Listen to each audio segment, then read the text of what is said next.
नमस्कार, welcome to मीमांसा academy. ये लेक्चर है एमपीपीएससी आंसर राइटिंग का, जिसके अंतर्गत हम 2 मार्कर को देख रहे हैं। जो क्वेश्चन आपके एमपीपीएससी मेंस में आ चुके हैं 2 मार्कर में, उन सभी क्वेश्चन को इसमें लिया गया है। ठीक है, और मेन मोटो है इस सीरीज का कि आपको आंसर राइटिंग में क्या क्या ध्यान रखना है। जैसे ये कोई क्वेश्चन है, जैसे कि ये क्वेश्चन है, इस क्वेश्चन का जो पहला पॉइंट है वो क्या होना चाहिए, क्योंकि जांचक जो होता है वो आपको नहीं जानता। वो देखता है कि आपने क्वेश्चन की डिमांड के अकॉर्डिंग कौन सा पहला पॉइंट पुट किया है। प्रेफरेंस होता है क्वेश्चन के आंसर राइटिंग में कि आपको कौन सा पॉइंट कहाँ पुट करना है। जैसे कि अभिधर्म पिटक, ये क्या है? तो ये जो है बौद्ध धर्म के प्रमुख ग्रंथ त्रिपिटक का तीसरा और अंतिम भाग है। वह क्लियर? अगर आपने ये लाइन को पहला पुट कर दिया, पहला पॉइंट डाला आपने, ये तो लिख दिया कि बौद्ध धर्म के प्रमुख ग्रंथ त्रिपिटक का तीसरा और अंतिम भाग है, क्या? अभिधर्म पिटक।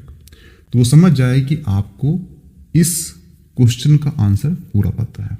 अब त्रिपिटक की बात चली है तो इसको किसी ने संकलित किया होगा।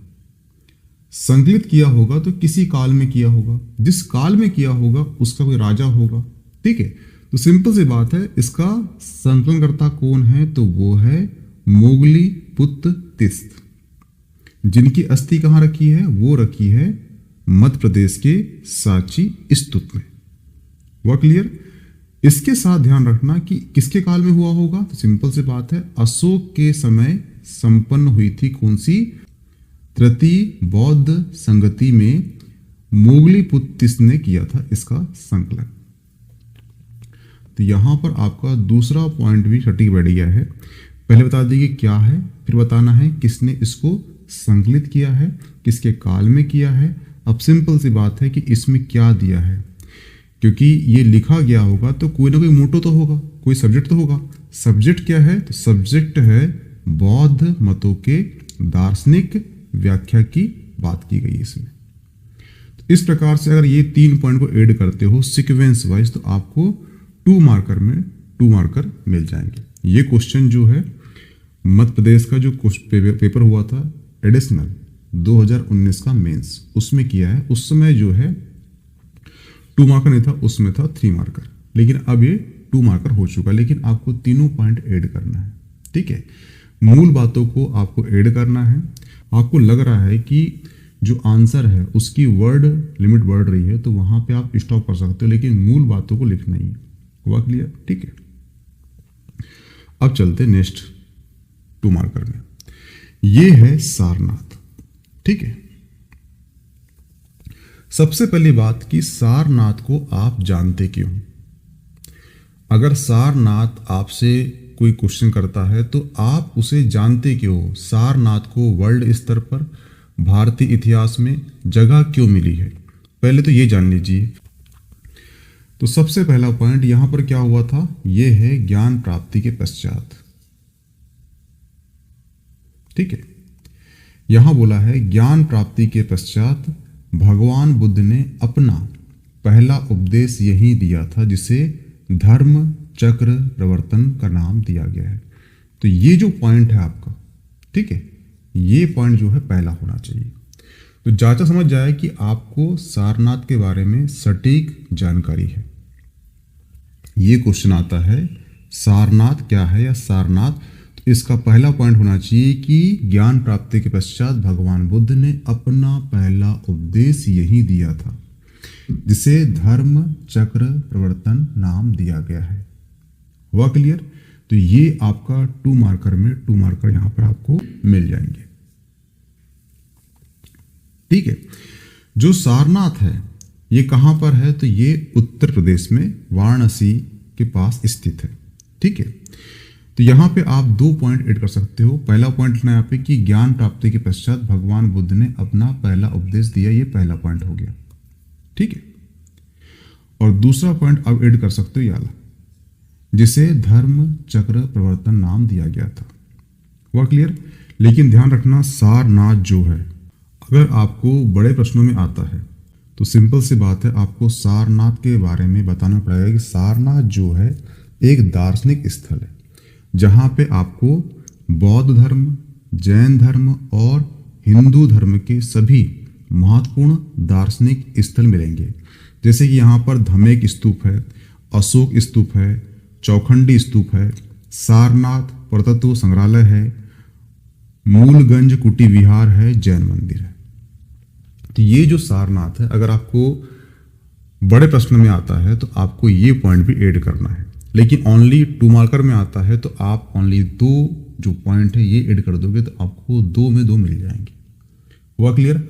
आप समझ पा रहे हो कि नहीं कि मैं क्या बता रहा हूं? आपको क्वेश्चन के अकॉर्डिंग आंसर में पहला पॉइंट क्या होना चाहिए, कौन से उस क्वेश्चन की मूल बातों को पूछ रहा है और उसकी डिमांड क्या है, वो आपको समझ में आना चाहिए। आंसर हर कोई लिख लेता है, कोई इशू नहीं है, परंतु सारनाथ को आप क्यों जानते हो वो पहला पॉइंट होना चाहिए। जैसे कि आप देखना, नेक्स्ट हम देख लेते हैं 2 मार्कर, वो है जैसे कि ये क्वेश्चन दिया गया है, पंच महाव्रत अणुव्रत 2016 में आया है।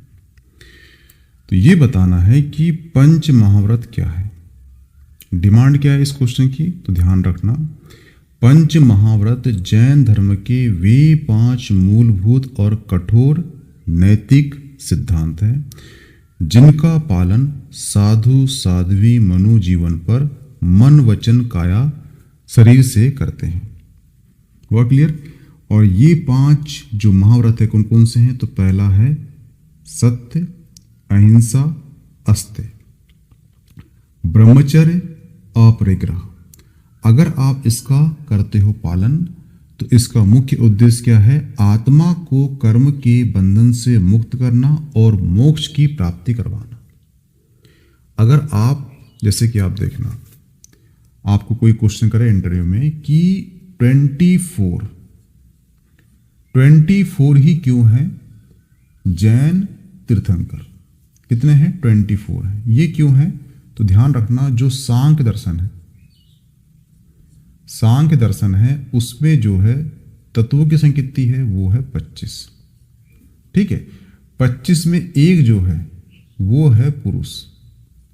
ठीक है, और 23 ये क्या है? प्रकृति के तत्व हैं। ठीक है, जब ये 2 मिलते हैं सृष्टि का निर्माण होता है। तो ये हो गई सृष्टि यानी 1, ये 23 यानी कि ये हो गए 24, और 1 हो गया पुरुष यानी कि आत्मा। हुआ क्लियर? तो जो आत्मा है, सांख्य दर्शन में आत्मा को पुरुष कहा गया है। तो जिस दिन भी पुरुष यानी कि आत्मा को ज्ञान प्राप्त होता है कि जो परिवर्तन हो रहा है ये प्रकृति में हो रहा है, मुझ में नहीं हो रहा है, तो इस 25 जो तत्व हैं उससे अपने को ये अलग कर लेता है। और ये जब अलग कर लेता है तो बचते कितने हैं? बचते हैं 24। इसलिए 24 तीर्थंकर हैं किसमें? जैन धर्म में। हुआ क्लियर? कभी भी आप देखना 25 नहीं होंगे। तो ये संकेत दिया गया है कि आपको ज्ञान प्राप्त करना है और अपनी आत्मा यानी अपने पुरुष को अपने को अलग कर लेना है। यही मोक्ष का मार्ग है। और इसके लिए आपको सबसे पहले 5 महाव्रत का करना पड़ेगा पालन। एक है सत्य, अहिंसा, अस्त्य, अपरिग्रह और ब्रह्मचर्य। तो पहले बताना है आपको ये 5 महाव्रत है, इसका बताना है उद्देश्य क्या है? आत्मा को कर्म के बंधन से मुक्त करना और मोक्ष की प्राप्ति करना। ये दूसरा पॉइंट। तीसरा पॉइंट आप ऐड कर सकते हो, आपकी जो 5 महाव्रत हैं इसमें जो है 23 वे जो तीर्थंकर हुए हैं उनका नाम हुआ है पार्श्वनाथ। उनने दिया था 4 महाव्रत दिए थे। कौन कौन से? एक दिया था अहिंसा, सत्य, अस्त्य, ठीक है, अपरिग्रह। जो ब्रह्मचर्य है ये दिया है किसने? ये जुड़ा है महावीर ने। महावीर जो तीर्थंकर हुए हैं उन्होंने 5वां व्रत को ऐड कर दिया है। इस प्रकार से 5 महाव्रत हो जाता है। हुआ क्लियर? तो आपको ये वाला पॉइंट भी ऐड करना है, ये और ये। तो पहले बताना है आपको 5 महाव्रत क्या है, इसका उद्देश्य क्या है और ये किसने प्रतिपादित किया है। हुआ क्लियर? इतने पॉइंट ऐड कर दोगे तो आपको 2 मार्कर में 2 मार्कर मिल जाएगा। हुआ क्लियर? नेक्स्ट है जैन धर्म के सिद्धांत। ये पूछा है 2014 में 3 मार्कर में, लेकिन 2 मार्कर में आएगा, तो आपको यही कंटेंट को ऐड करना है। अब ये सिद्धांत क्या है तो पहले जान लीजिए कि जैन धर्म के प्रमुख सिद्धांत कौन से हैं। तो पहला हो गया अहिंसा, फिर हो गया अनेकांतवाद, फिर हो गया अपरिग्रह पर आधारित है जैन धर्म के प्रमुख सिद्धांत। ठीक है, अहिंसा क्या है? तो अहिंसा ये है कि जैन धर्म का प्रमुख और सबसे महत्वपूर्ण सिद्धांत कौन सा है? तो वो है अहिंसा परमो धर्म। इसका अर्थ होता है मन, यानी कि मन से, वचन से यानी बोलने से और कर्म से किसी भी जीव पर हिंसा नहीं करना है। इसलिए आप देखना कि जैन धर्म को जो मानता है वो कृषि नहीं करता, वो बिजनेस करता है। जितने व्यापारी वर्ग है वो जैन धर्म से बिलोंग करते हैं, क्योंकि उनके धर्म में लिखा है कि आपको हिंसा नहीं करना है, और कृषि करने के लिए आपको जो जीव जंतु होते हैं उनको मारना पड़ेगा कीटनाशक के द्वारा, तभी आप कृषि कर पाओगे। दूसरा है अनेकांतवाद। ठीक है, अनेकांतवाद का जो सिद्धांत है उसका मतलब ये है कि सत्य के 1000 पहलू हैं। आप जिस दृष्टि से देखोगे सत्य उसी दृष्टि से आपको दिखेगा, इसलिए अनेकांतवाद, सत्य के अनेक पहलू हैं। इसे कहा गया है किसी भी एक पहलू को आप सत्य नहीं मान सकते। इसमें एग्जाम्पल है, जब फिलॉसफी पढ़ेंगे हम तो इसमें हाथी वाला एग्जाम्पल है। ठीक है, तो बताऊंगा मैं, तो उसमें समझ में आया कि अनेकांतवाद क्या है। तो सिंपल जान लो कि अनेकांतवाद सत्य के अनेक पहलू है, सिंपल सी बात ये है। अपरिग्रह यानी कि भौतिक वस्तुओं, धन संपत्ति के प्रति मोह ना रखना, सीमित उपयोग करना। इसमें विरोधाभास है। जैसे अभी आप देखोगे जैन धर्म में सर्वाधिक धन को जोड़ा जाता है। ठीक है, तो इसका मतलब ये नहीं है कि ये जैन धर्म के खिलाफ है। एक्चुअली उनकी जो संख्या है वो कम है। संख्या कम है तो राजनीतिक रूप से उनको समाज में अपनी पकड़ को बनाए रखना है, इसीलिए उसका एक ही साधन है, वो है धन। अगर आपके पास धन रहेगा तो आपकी सामाजिक वैल्यू अधिक रहेगी, इसलिए इसके अकॉर्डिंग अपरिग्रह को इनने धन को ऐड किया है, क्योंकि इनका धर्म बहुत कठिन है, इसलिए लोग बहुत कम होते हैं। लोग कम हैं तो आपको धन जोड़ना पड़ेगा राजनीतिक पकड़ के लिए, क्योंकि समाज में रहना है तो आपके पास राजनीतिक शक्ति होना चाहिए। वो कहाँ से आएगी? वो धन से आएगी। हुआ क्लियर? अगला जो सिद्धांत है वो है त्रिरत्न, सम्यक दर्शन, सम्यक ज्ञान, सम्यक चरित्र। 5 महाव्रत क्या है? सत्य, अहिंसा, अस्तेय, अपरिग्रह, और 5 महाव्रत, यानी कि इस प्रकार से आपको सारी चीज को ऐड कर देना था, सिंपल भाषा में, बस हो गया। ठीक है, तो आपको 2 मार्कर में 2 मार्कर मिल जाएंगे। लेकिन ये क्वेश्चन जो है अब नहीं आएगा, क्योंकि ये क्वेश्चन काफी लंबा हो जाता है 2 मार्कर के हिसाब से। लेकिन तब भी आता है तो आपको एक्सप्लेन नहीं करना है, लिखना है निर्वात मार्ग, निर्माण, त्रिरत्न, 5 महाव्रत, सत्य, अहिंसा, अस्तेय, अनेकांतवाद, स्यादवाद और 5 महाव्रत, बस। ठीक है, इतना लिख दोगे समझ जाएगी, इसे पता है इससे, क्योंकि इतना बड़ा क्वेश्चन है। ये क्वेश्चन 7 मार्कर में आना चाहिए कम से कम। ठीक है, क्योंकि कंटेंट वो ज्यादा है, आप कुछ भी स्किप करोगे तो क्वेश्चन की डिमांड पूरी नहीं हो पाएगी। नेक्स्ट है अम्बष्ट। ये 2023 में पूछा है 2 मार्कर में।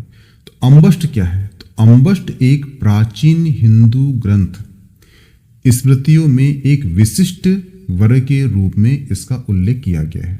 इसकी जानकारी मिलती हमें वर्ण संकर के संदर्भ में, यानी कि इसमें क्या होता है, ब्राह्मण पिता होगा, माता होगी वैश्य, इनकी संतान जो पैदा होगी उसे कहेंगे अम्बष्ट, यानी कि वर्ण संकर जाति है।